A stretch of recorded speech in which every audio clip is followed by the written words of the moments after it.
subject, the verb, and the object. This is actually what the entire English language is about. Subject, verb, and object. Welcome back to my Vampires English lecture. This is Dr. Echo. Today is my 40th birthday, and I intend to vent an anger that has been accumulated as long as I knew things.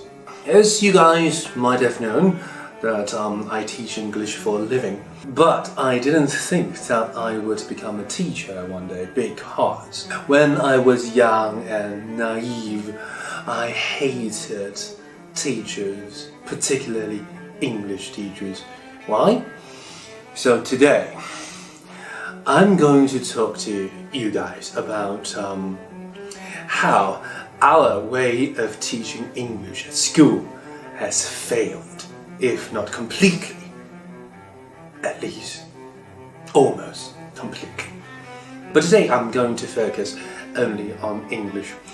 Now, English, unlike any other kind of subjects, like physics, chemistry, or biology, sociology, English should never be treated as an academic subject, because once it is seen as an academic subject, teachers will be forced to design test papers whose sole purpose would be to differentiate between different levels of students. In order to do that, the first mistake that our entire English education would make is overcomplicating things. This leads to two problems. First, even those who can get top-notch grades cannot speak English, or their English will be unnatural at the very least, completely robotic, completely devoid of life on the other end. And those, the majority of my friends who are still struggling with English, have been led to believe that since you cannot get high grades in the test, in a stupid test, you cannot learn nor speak English at all in your life. That, my friend, is completely wrong. So I'm going to give you a little bit of examples.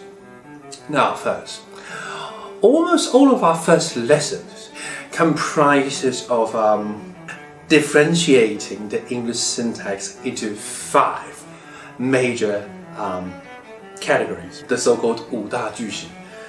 Oh my god, you know guys, throughout my life I have never been able to grasp beyond the very first sentence structures, which is the subject, the verb, and the object. This is actually what the entire English language is about. Subject, verb, and object.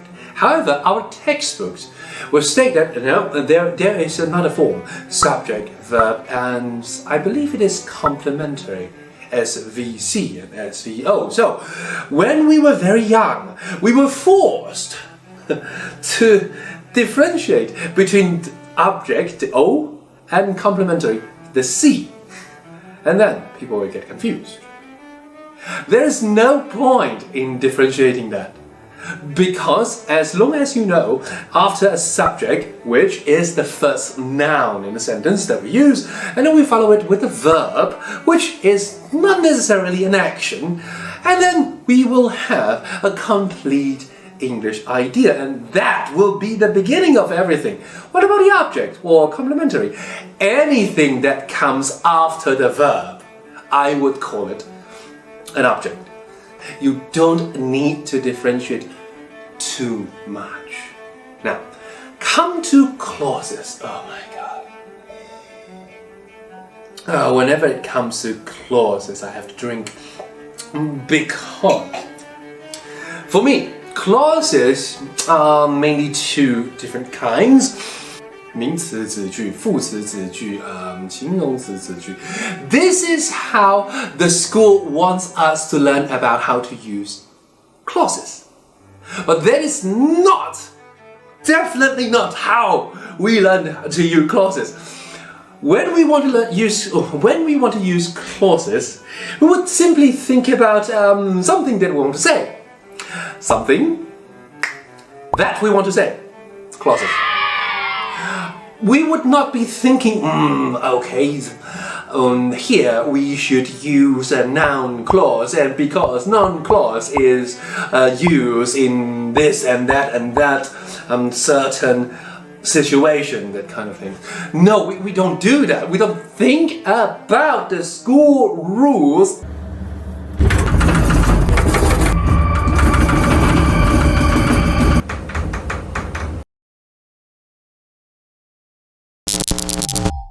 And then we use English. No, you can use English all of your life, throughout your life, without the slightest ideas of what those are.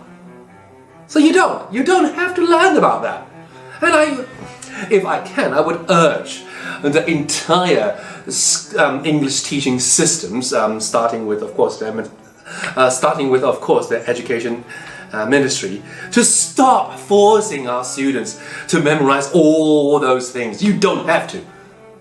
You just need to read and listen, and then you will know that when you hear another set of subject and verb, that will be a clause. That's that. And the last examples I want to give you is the hypothetical uses of English. You know, when I teach hypothetical uses, I would say that just put an if in front of anything. If I drink this wine too much, I might get drunk. You know? Yes. My students would ask me, Echo, when you are using hypothetical sentences, why aren't you using past perfect tense? And I was like, why should I? Because the past perfect should be like this. If I had drunk too much, I would have been drunk. It doesn't happen. But this sounds weird. This sounds a bit off. Because if I want to use a would have, it must carry a kind of pity. A feeling of pity. Feeling of shame. Like, if it weren't raining, I would have been out. Instead, I'm here doing a video on my birthday.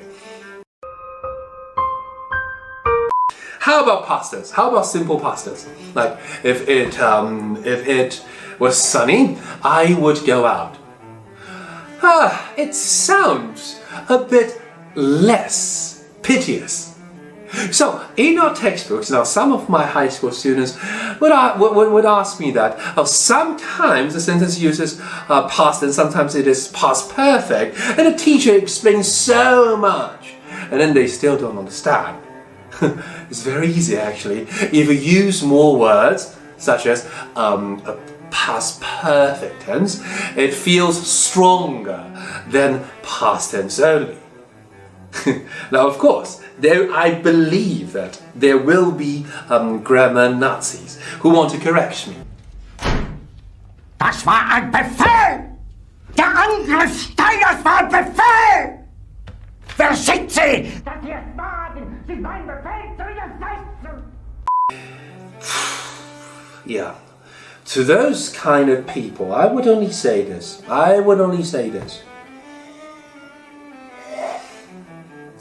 So are you happy with your speaking English?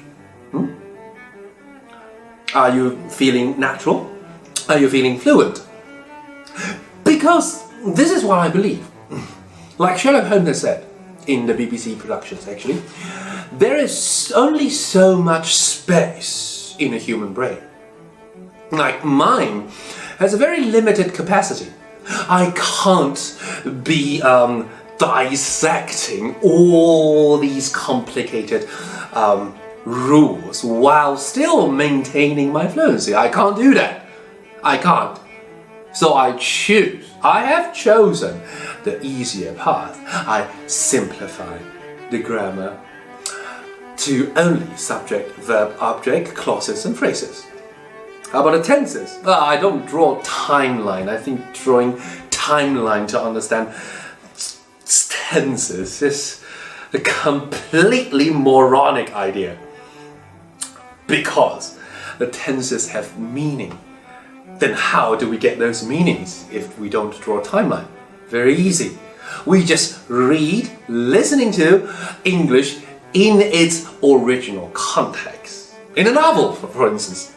In a movie, for instance. We just imitate, we copy. And we don't have to ask why all the time. Because remember, when we were learning Mandarin Chinese or Cantonese, our native language, did we build up all of our sentences from vocab and grammar? No, we did not. We built them up from imitating. We refined them later by practicing writing in order to make our Chinese better. And it should be the same with English, but the English lessons are always wasting our time. So, it's very ironic that I have found that almost all of my friends who can speak good English have one thing in common. We ignore the English lessons.